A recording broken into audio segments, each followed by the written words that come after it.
Legal ba ang panagbuwag sa magtiayon? Unya dunay pakapin nga kasabutan nga wa na sila'y hilabtanay sa usag-usa?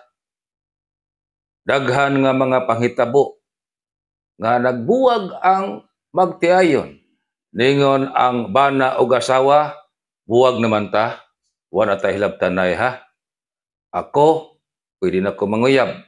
Ikaw, bahala pod ka. O manguyab kag imo. Wa na kay labot sa akong kinabuhi o wa na sab ko'y labot nimo.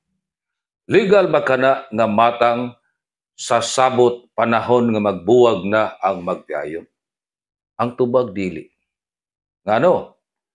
Sumapa sa Article 1 sa Family Code ang gitawag og marriage o kaminyoon. Dili ordinaryo nga kontrata.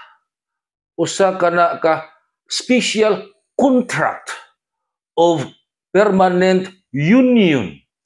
Tali sa babae o sa lalaki nga gustong maghiusa sa sag sa kaminyoon aron makaangkon og pamilya.